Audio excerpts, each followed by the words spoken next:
Manuel Ugarte may have handed the biggest boost to Ten Hag this season so far by proving the Manchester United manager completely wrong. We're going to talk about his performance last night, other Manchester United performers last night for international due to a clean sweep of the board and a good night for United so far.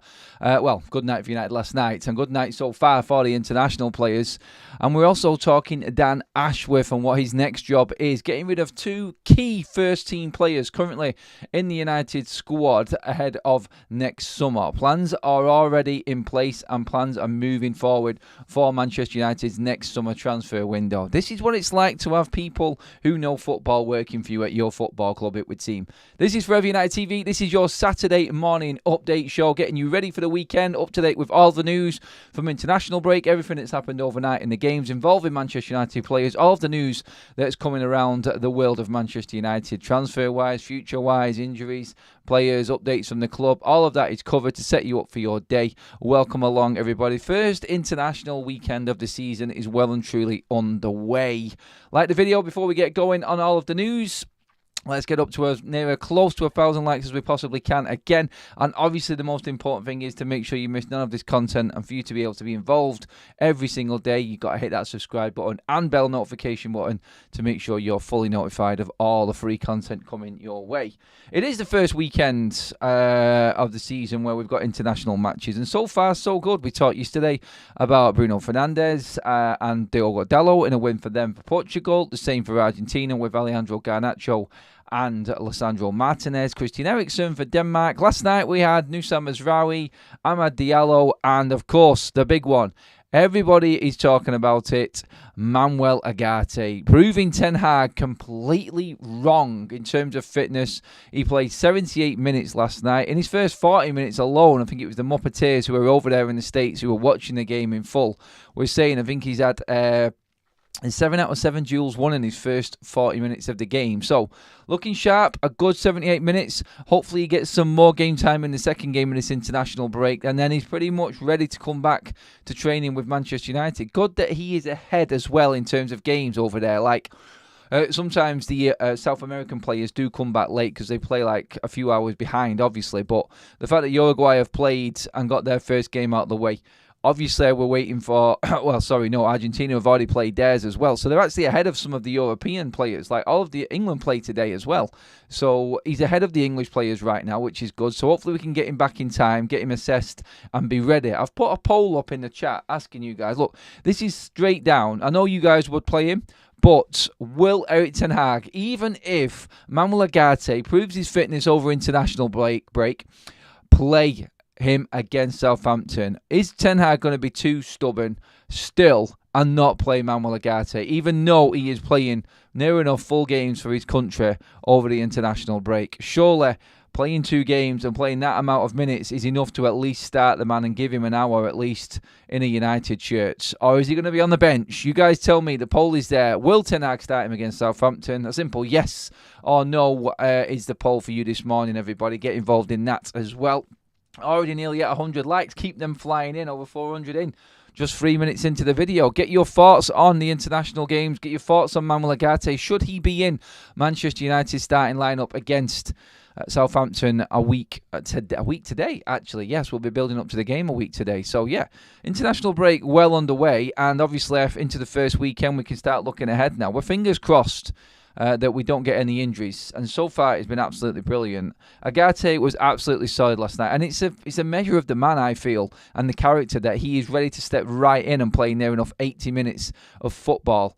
He hasn't played all summer. Obviously, he played plenty of football in the Copa America for Uruguay a month ago, but still, like, he's had that break. He's a similar sort of situation to Lisandro and Alejandro at the moment in terms of had plenty of international football, but not a lot of club. But obviously, Martinez has now started the 3 games for Manchester United and finished them. Obviously, he started the other night for Argentina as well.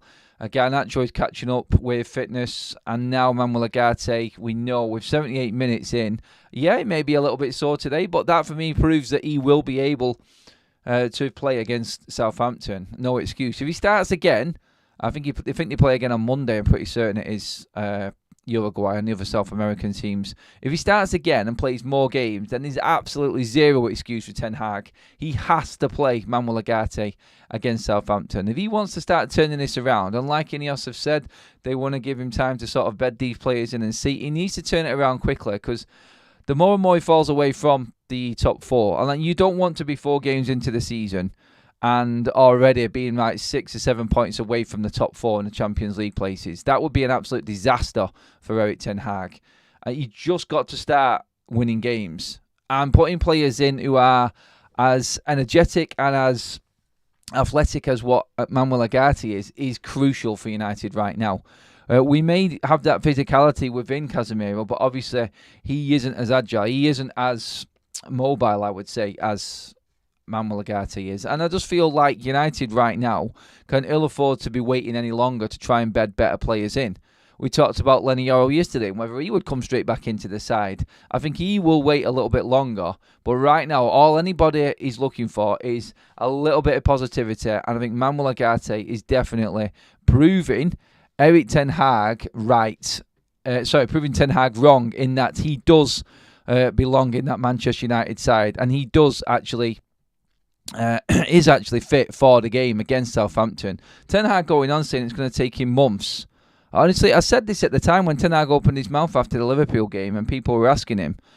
It's like, why would you even say that? Off the back of a really poor performance against Liverpool, you don't really want to be stirring the pot anymore by saying he's going to take months to be fit.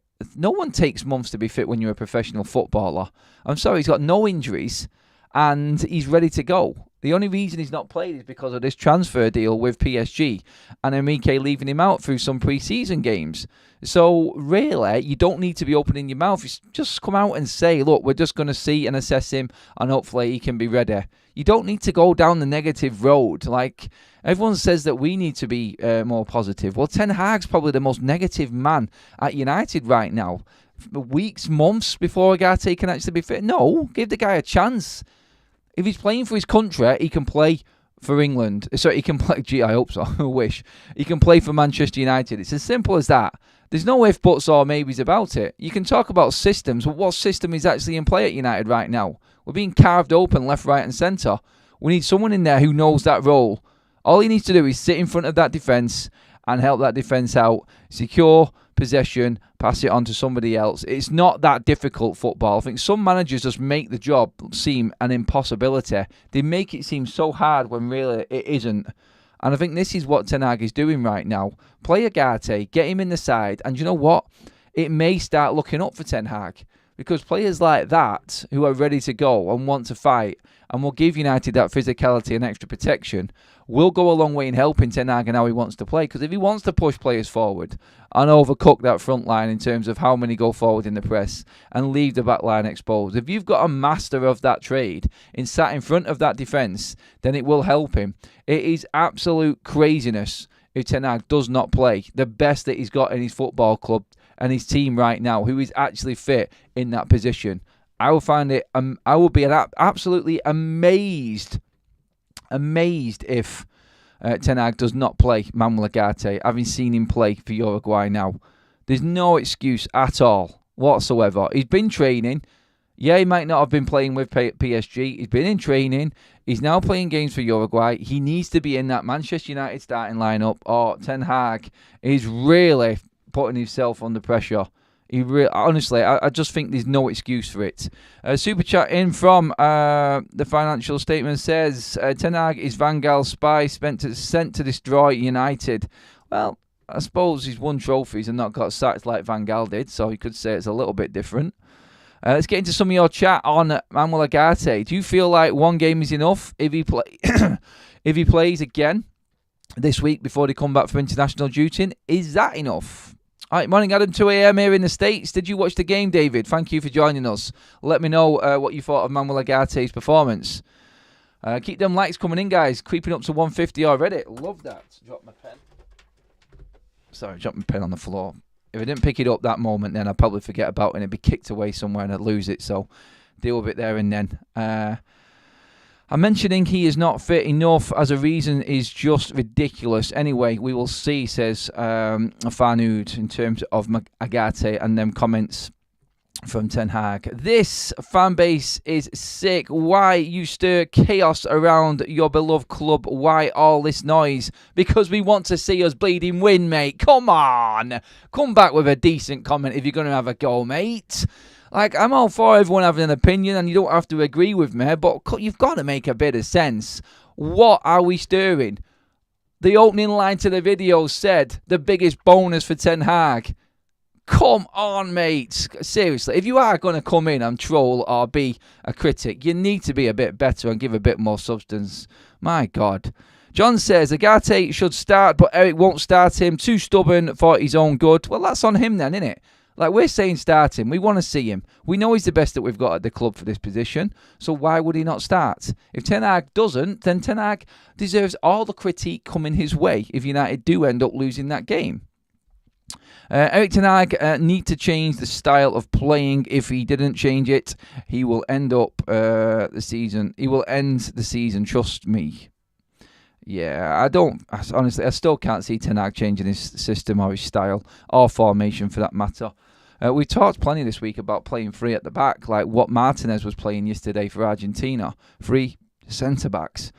That might be perfect for Manchester United and the players we've got. You can still use the same pressing mechanism and same pressing triggers with 3 at the back, but you've always going to have 4 players back, so you're never going to be overrun. The 4 players back would be your Lenny Yoro, De Ligt and Martinez. Obviously, it'll be Maguire at the moment while Yoro's out, and then Manuel Ugarte sat in front. If you've got that 4 permanently back, they don't need to go forward. They don't need to go forward. The other 6 players can go in the press and work it between them. Inverted fullbacks, wingbacks, whatever you want to call them, Indelo, Mazraoui. There are loads of ways that United can change system and still play the same bleeding way. It also gives us a chance to maybe play 2 strikers and give something else. Do you know what I mean? Just change it up. United will smash Southampton by at least 4 goals. Ugarte will start and the corner will be turned. I love that, Paul. That's what I want to hear. If he does start and we do smash Southampton, I'll be absolutely buzzing like every other United fan. We're just praying that Ten Hag sees what Ugarte's doing in this international break and it's enough for him and convinces him to actually start Manuel Ugarte in this game because we need him. We all know we need him in this team. We need that combativeness. We need that extra protection for the back line. And do you know what? We need a bit of steel, don't we? We're looking a bit weak against Liverpool in midfield. We need that bite. Like Martinez can't do it all on his own. We need that physicality, and that's what Ugarte brings in abundance. The problem is Eric Ten Hag doesn't think the league is that important. He keeps talking about trophies. He's trying to gaslight the fans. Ugarte will not take months. He's ready now. He is ready now. Well said, Gerhan. I agree with that. Ten Hag is Mr. Excuses, that's all. Yes, he is. Lowen also says, I want more effort. Gray, you are MIA for 2 days. Oh, right. Right. You're getting called out in the chat there, Gray. Let the mods have their own little debate inside there. But keep your conversations going on. I can see a lot of you talking amongst each other about this as well, and that's what we love. I love to see that as well. Manuel Ugarte played well for his country. He played well there. Yes, he did. That's from Nkonde. SLD says, petition for Adam to adopt Ugarte so he can play for England. I would take that right now. Ash87 says, Ten Hag doesn't start them as he believes it gives him extra excuses. I said this last night. Please don't do this, Eric. Please don't. He's scared to be more exposed by playing his new toys and failing. I can't be right. He has to play him now. Like, it's his best chance. Eric Ten Hag has no system. Eric Ten Hag complicates football. In the end, he will sack himself, says Gehan. Yep. Maria... he will come on in the 60th minute to see out the game. Oh, Maria. I don't want that. I want to start trying to control games. Ineos have actually said, look, you need to start controlling football games. You need to start dominating games. You got to play your best team. Johnny, the media are calling Ten Hag out and doing their best to get him sacked. The media are calling out what they watch on the pitch. Like, you cannot ignore what you see on the pitch. People will make excuse after excuse. What are they going to talk about? If United win, United win. If United lose, United lose. You're going to talk about a win, or you're going to talk about a loss. You're going to talk about finishing 8th. You're going to talk about him ignoring his league position. Of course they are. He's digging his own grave, Ten Hag, with the media. And like we've said all along, and the way he talks doesn't help, because it's not backing up what he's doing on the pitch. Nowhere near it. So really, he needs to do more. He needs to talk better, and not in terms of like how he actually pronounces things or how he talks with his Dutch accent and his sort of limited English. I mean, just like, yeah, let's be honest. We were at the better side. We can perform better. We will go onto the training ground and we will work on things and try and make it better for next time. Don't start using excuses and slagging off journalists for asking questions that are clearly there for everyone to see. He's digging his own grave. And like I said, if the football was talking, he wouldn't have a problem in the media. It's not. And then when he talks, he makes it twice as worse, twice as bad. Andrew Douglas says, we shouldn't rush to start any player. Giving them minutes is different. It's going to be a long and compact season. If we can't beat Southampton with any team from the squad, we have deep-rooted problems. You're stating the obvious there, mate, a little bit. But no, long-rooted season, I'm not having any of it. We're already falling behind. We're already, what are we about, 3 or 4 points off top 4? We need to be playing players as soon as possible and getting them into the side. There's no excuse. I'm sick of the excuses, mate, honestly. I don't care about this long, drawn-out season. Ten Hag hasn't got a long, drawn-out, compact season. He hasn't. He needs results now. It's a long season if he plays his best players and United start winning. If he doesn't, and he starts using excuses, then it's going to be a short season because he's going to get his marching orders. That's how I see it. Play the players that are there and available to you, that are the best in their positions. It's simple football. Very, very simple. Play them in the right positions as well. Stop trying to shoehorn players in and make up systems and excuses because it's not worked. That's all I'm saying. Erik Ten Hag has hated the media since he came. He's human. He will get pissed at them. It's natural human emotion. Of course, anybody will. Still doesn't change what's happening on the pitch and him trying to defend it. Adam, 2 defeats out of the first 3 and seemingly no idea how to change. Does that not bode well for the season unless change happens? Yep, exactly what I've been saying, mate. Change does need to happen. Change needs to come.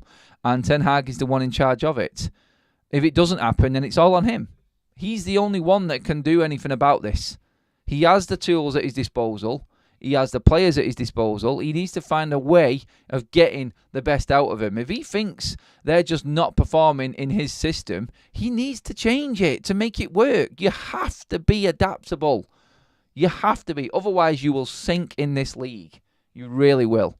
Talking about Ugarte and talking about, obviously, the player that is in line for that position in Casemiro, Manchester United's a recruitment team, or mainly Dan Ashworth, securing replacements. This is a story coming from Gimme Sport. The securing replacements for Casemiro and Eriksen is being viewed as a priority behind the scenes at Manchester United. Plans have been put in place to secure long-term replacements in 2025.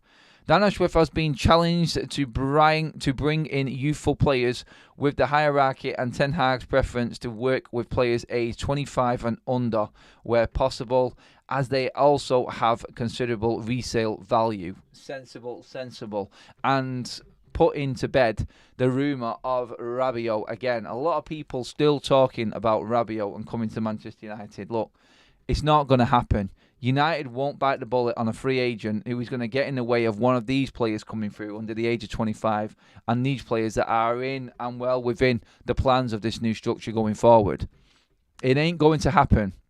Definitely not. So, anybody who's thinking that United are going to be buying this type of player, like the older player that is past it, like the ready-made player, the so-called ready-made player that you're going to get for maybe a year or two, them days are done. So Rabiot, forget it. He's just not coming. Like, if he was part of the plans, he would have been brought in the summer. It's as simple as that. United haven't jumped or haven't been pressured into taking anyone, no matter what the results, which a lot of people thought they might have. They might have brought Rabiot in after what happened over the last couple of weeks. No knee-jerk reactions from United. It's not going to be that way. United have got a plan in place. The younger players are earmarked to come through. They already are working on the transfer window for next summer, which is great. I'm sure that is what the old regime would say as well, but let's be honest. In Murto and Arnold saying that they're preparing for a transfer window compared to Ineos' structure, I know which one I would put more confidence in, to be honest, and that is the latter, definitely. I do believe that we already have our targets in place for next summer. I think the budget has been set. I think there are 2 different budgets, obviously going off where United finished this season. And I think the players that Manchester United want out are already there. They already know. Maybe we'll see underperforming players because they know they're going out. Maybe the players don't know. We'll see, won't we? But Casemiro is definitely one of them players that will be going next summer. And so is Eriksen. Look, Eriksen we know is definitely going. Lindelof we know is definitely going. Whether or not they renew or do anything with Harry Maguire, I don't know. But his contract is out as well, so he will be going. And obviously Johnny Evans as well. So you could say there's 5 players there that are definitely leaving Manchester United in the summer. 5 key first squad players. And a lot of money saved in wages in them players. So already we've seen the exodus this summer. I think they're the ones. You can add Rashford and Antony to that if United can. They're already working on everything happening behind the scenes. But replacements for Eriksen, yep, needed. Replacements for Casemiro, I think also needed. But don't forget, like we spoke a couple of days ago now, we've also got the likes of Obi Martin coming through and Kone coming through as well. So we have got midfielders coming through. Casemiro, I'm not sure if United will be rushing all the way to try and replace Casemiro. I think Kone could definitely be that player. If he starts to integrate into first team training and sometimes the squad, maybe even game time, like this development plan has been set by Vival, like we spoke about the other day, I think there is a chance that we could actually see him in that Manchester United side. Therefore, not needing to go out and spend Brewsters on a new CDM next season. Look, we've done that this season. We needed one in Ugarte. We've got him. We've got another one come through in Kone as well. Obviously, Collier can mature and get better as well at that. So I don't think necessarily like replacements for Casemiro and Eriksen. I think they're younger players. I think, again, United can happily go into the market for Eriksen's and Casemiro's replacements and say, these can be young players. These could be 19 or 20-year-olds or players that might not be getting a lot of first-team action at the moment that we see potential in. Because, like I said, it all depends on what happens with Seko Kune in this season, and obviously Ugarte staying fit. But when you've got 2 there already, then you could easily bring in another younger player. You could easily then go and get a younger replacement for the likes of Christian Eriksen. United could just dip into that academy that we've got there and players in abundance. In terms of wingers, seen Lascelles score for the Slovakia under-18 sides in their game yesterday as well. That's another player on his way to Manchester United. So star performance for him as well this international break. And when it comes to actual replacements, we may already have them in the team. We may. I know everyone's like, no, we need to go out and buy players. We need better players. And if United are not spending a lot of it's not spending a lot of money next summer, then a lot of people are going to be kicking off again, saying it's Ineos cutting corners. Well, no, Ineos have invested a shed load of money and spent a lot of money this summer already. And they are piling a lot of investment into the infrastructure of United. That's where it needs to be. I think, don't expect the fireworks in terms of player incomings next summer, I don't think. I think it will be more likely Manchester United bringing in maybe 2 or 3 players in key positions and bringing through younger players that they have invested in and have brought through their own academy this summer. That's how I feel it's going to be. Well, you guys tell me what you think. Do we need that many players? I think we definitely need... if Amas doesn't come through and isn't quite there, we need a left-back. We need another centre-back, obviously, because we're about to lose 3 centre-backs. And we need... It depends, really, doesn't it, then? Do we need that centre-forward? If Obi Martin comes through and you've got Martin, Højlund and Zirkzee, do we need it then? There's a lot that I'm really excited for next summer, actually. And I'm not trying to big it up or anything like that beyond what it actually is. But I am really excited for what's to come next summer because I think United are in a great position right now, squad-wise. And you know what? They didn't manage to move certain players on, but them players are going to leave anyway. They wouldn't have made a lot of money in selling the likes of Lindelof and Eriksen on this season. Look, we need squad. We've done a lot already.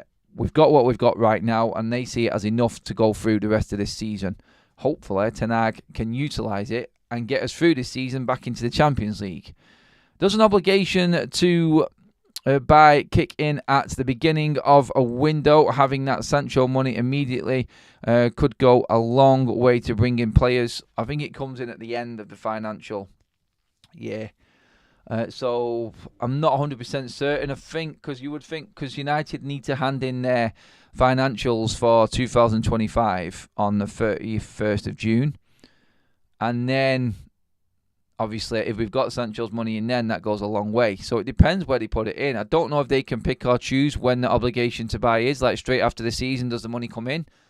Ready? I don't know. Or does it come into the start of the next financial year? If it does, then United really have got a lot of opportunity to go out and invest in the right areas, I feel, going into the start of the summer transfer window. Thanks for the super chat you got, Roz. More chats coming in. Next season, we will need a left-back. Short and Malacia should go. Give Malacia a chance. Honestly, he's coming back from injury. Let's see how he does this year first, Reg. Realistic 27, a good manager should understand the limitations of his players and tweak his tactics accordingly. With 2 years gone, I don't think Ten Hag understands his players' qualities. How come Ugarte is fit to play for Uruguay but not fit to play for United? Vicky, we were just talking about that at the opening of the show. Ten Hag has no excuses. He is fit and he should be using him. I agree with you about next summer. We need a left-back, centre-back. That's Branthwaite, a creative midfielder. I don't rate Bruno. We definitely need a new keeper. A new manager will be in place. It'd be interesting to see what happens with the keeper if a new manager does come in, though. Andrew Short is also in the chat. Says, well, who is to blame for bringing in those players? Ten Hag. Andrew's going right in on him there. Cuban says, I agree it's not all on him. I think we just might disagree on the percentage. This system does the midfield no favours. Ugarte will be hung out to dry too. Ooh. I agree, sure, but Malacia has potential if he stays clear of injury. He could be a great player. Look, Shaw is ageing. Again, another one of these ageing players at Manchester United, and we just need to look out for what's available out there. Look, Amas may come through. He may come through. So what we've got to look at really is this season in detail. And again, this is all talking with Ten Hag still in place at the end of the season. This may all change with a new manager coming in. Ineos, I think, if they do bring in another manager, we'll go into full control mode and it'll be a head coach type manager. And you know what? Ruud van Nistelrooy might be that man for Ineos. He might be the man just to be a coach. They'll bring the players in. You coached him. He is of the new age of manager/coach, Ruud van Nistelrooy. It's like we were talking last night about Thomas Tuchel not wanting to work under a structure again. It's changing. United, I think the next manager will be one of the modern age managers that comes in that is used to actually working with players being given to him. And I just look at everything that's actually happening right now. I'm going through everything that's breaking news-wise. I'm going to go through the other players that were on international duty last night as well. By the way, Manuel Ugarte, 79 minutes played, 87% accurate passes, 9 out of 12 ground duels won, 3 out of 4 aerial duels won, and was dribbled past 0 times, which the dribbled past stat was one of his worst at PSG. So, yeah, that is an interesting one as well. Okay. Other players who played last night. So, in terms of other international, we just mentioned Samuel Lascelles, who was playing for the Slovakia under-18s. He scored yesterday, which is good news. Manchester United also had Nusa Mazraoui playing. 1 key pass, 4 tackles, 1 clearance, 2 interceptions, 90 minutes played, 4-1 win for Morocco as well for Nusa Mazraoui. And also our starlet, 70 minutes played for Amad Diallo for Ivory Coast in their game versus Zambia. 2-0 win for them. 4 key passes, 4 shots, 97% pass accuracy for Amad Diallo. That's a player that knows how to look after the ball. That's a player that needs to be in that first team squad. First team, actually. Never mind first team squad. Shut up, Adam. That's a player that needs to be in that team against Southampton. 100%. You can forget your Marcus. You know what I fear with Ten Hag? I actually fear that he will be looking at Marcus Rashford, training with Marcus Rashford while he's actually there at Carrington because he's not on international duty, and saying that from what he's seen, I just don't think he watches. I honestly don't think he watches the other players on international duty. He's so one-track minded. It's like he said when he was asked the question, I think, by the Dutch media in the Euros. Have you watched United players in this game or that game? He said, I can't watch all of the games. There's so many games. Yeah, of course you can watch the games. Of course you can watch the games. You should be watching the games. You should be watching them all back. Like, I have got this horrible feeling inside that because Marcus Rashford is there with Ten Hag right now, all he sees is him. Like, just look at what Amad Diallo's stats are. Yeah, you can talk about international and the quality, the intensity and all of that jazz, like they did yesterday when I was trying to big up Christian Eriksen and his position. Well, I understand that, I do. But you've got Amad Diallo there in a game with 90% pass accuracy. He looks after the ball so much better than what Marcus Rashford does. He's more than the player. I said that wrong there then, didn't I? He is more dangerous for Manchester United than Marcus Rashford right now. And I honestly feel like, even in Ten Hag's system and style, as much as we've criticised it, Amad works better than Rashford too. He does, because he tracks back, he works hard, he runs at players, he takes players out of the game, he takes 2 or 3 players out of the game, Amad Diallo, and creates space. Like, the game changed when he came on against Liverpool. Yes, he may have been figured out towards the back end of it, but he did have an initial impact in the game. And players like that, who you don't know what to do with, definitely cause more problems. You know how to play Marcus Rashford. Just don't let him cut inside and run into the byline. It's as simple as that. All he's got is he's got his pace, and he's got his he's got that moment in him, Ante. That cut in, that shot, that goal against Wolves, that goal against City, the world-class goals that Rashford scores. That's what he has got. Has Amad got that? You could probably argue not at the moment, but Amad does score important goals as well. So he has got end product. I think his end product is better than Marcus Rashford's. Please give the video a like, guys. We're almost at that 300 like mark. The content today, by the way, is going to be a little bit different. We are at the Legends game at Old Trafford. So United Legends versus Celtic Legends. So the midday show isn't going to be there update-wise today. We're going to be having something a little bit different today because we're going to be preoccupied at Old Trafford. We'll be bringing you content. It's going to be a bit different today, that's all. A bit of a mix-up for international duty. I think it helps out anyway, just to refresh. But we're going to watch some real footballers today. Take to that Old Trafford pitch. We're in the mixed zone later as well, so we'll try and get some footage of certain players and try and talk to a few of the legends as well if we can, and do the best to bring you the best content possible out there. Please give this video a like. Let's get that up to 300. Make sure you hit that subscribe button as well. Welcome all new subscribers that are currently in the house. We're just running the morning show a little bit longer because we haven't got the midday show today because we are out and about doing stuff. Obviously, if anything breaks, I'll have it covered. But just so you guys are updated with the content for today, it's jam-packed. It's just a little bit different. And you know what? I'm actually looking forward to it. I really am. International football does my head in. But the best thing, I keep saying it, so far I'm touching every single piece of wood in this room right now, is that we get no injuries, and it's looking good so far. Every single United player on international duty has had a good international break so far. Everyone's winning, and it's good. They're all going to be coming back buoyant, aren't they? And then we get Ten Hag, hopefully. I don't want to... It sounds like I'm constantly having a go at him. I know, I'm only joking. Hopefully he can utilise this good vibe coming out of international break with the players that he's got at his disposal. And he utilises it and puts it into play. Look, the players are happy. The players are going to be buzzing coming back. They're going to be injury-free. Touch wood again. And you've got a few other players coming back from injury. He's got a big squad to choose from right now. Because if it is true that you have got Rasmus Højlund and Luke Shaw both available, you've got Amad playing well, you've got Garnacho playing well.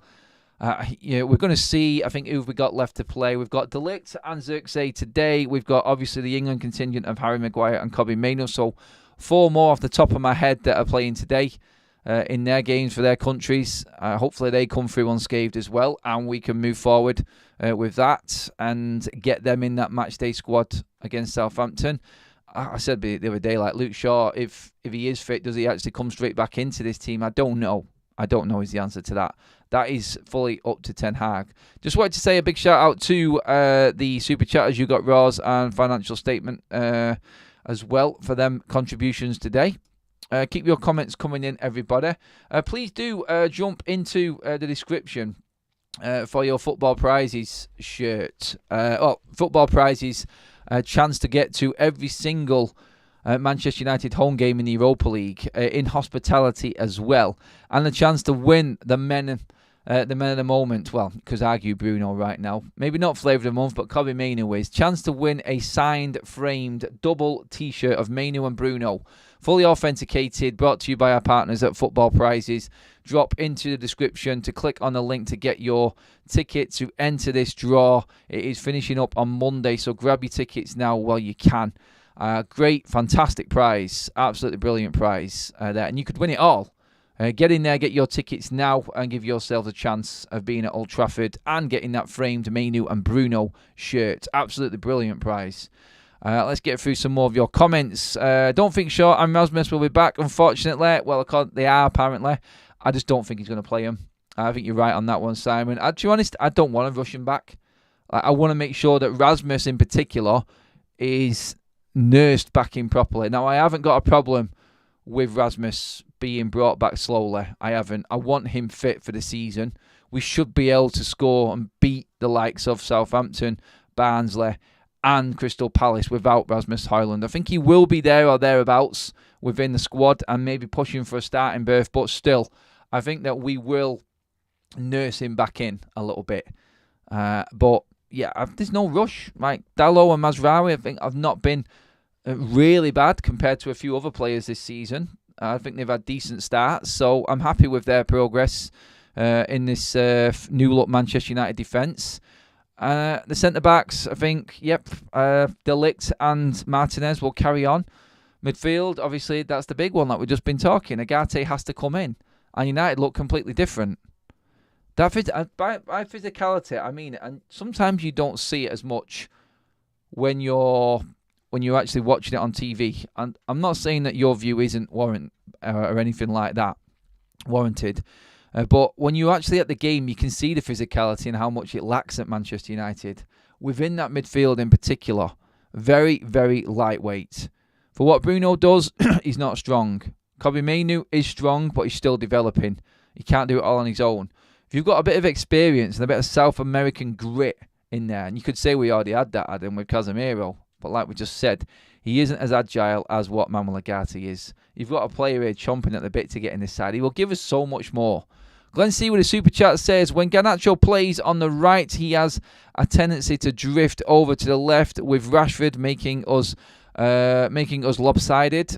True. Play Garnacho on the left in his natural position. I think that is the answer. That's where his best performances have come from.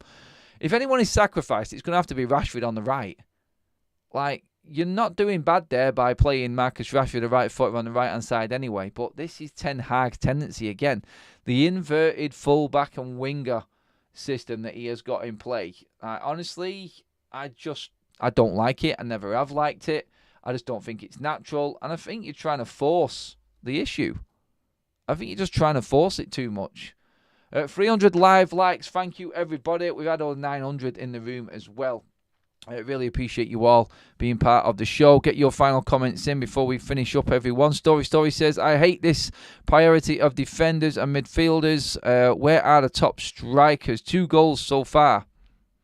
Al Max says, if Erik Ten Hag hadn't spent 60 million on Mason Mount, we could have purchased a deep-lying playmaker to play out from the back. 60 million wasted. Martial off to Brazil club. Yep, Flamengo is off to. Finally found the club that's going to take him. Mr. Dacia Sandero. Morning, Adam. We obviously can't hinge all our hopes on a player, but Ugarte, if used correctly, could be a game changer. This is a very high-class CDM who can definitely make a huge difference. Look, he can. He is a quality player. I'm not saying he's going to fix everything. He's not. He really isn't. But what it will add is a little element to our game where United have been struggling with over the last, 2 years near enough, all Ten Hag's time. The physicality in midfield, that enforcer, someone who can do that job and is strict in doing that job, is definitely a player that United need right now. And hopefully he can hit the ground running. That is your morning update, everybody. Thank you so much. Like I said, a little bit longer running today, just because we haven't got a midday show because we're off to the Legends game. We'll be bringing you content from there throughout the day, so stay tuned for that. Make sure you have subscribed and got your bell notifications on, so when all of that content starts to flood out later on this afternoon, you have got it there on your devices ready to go. Please give the video a like on the way out. We have got over 300. Again, thank you to all of the contributors and super chatters through the show, that being Financial Statement, You Got Raws and Glenn C, legends, members and mods. Great job in the chat again. Thank you. The vote, as we just finish up, will Ten Hag play Ugarte against Southampton? 51% of you are saying no. Even if he has proved his fitness, still 51% saying no. That is your morning update, everybody. Thank you. I will see you all this afternoon. Have a fantastic day. Come and say hello if you are at the Legends game. We'll be in the Munich tunnel area near the press box, near the press access. You know where that is. It's near the candle for the Busby Babes. If you needed the landmark, we'll be hovering around that sort of area before the game. So make sure you come and say hello if you're there. Until then, have a good one, everyone. Enjoy your day. Enjoy your weekend. And I'll see you all later on.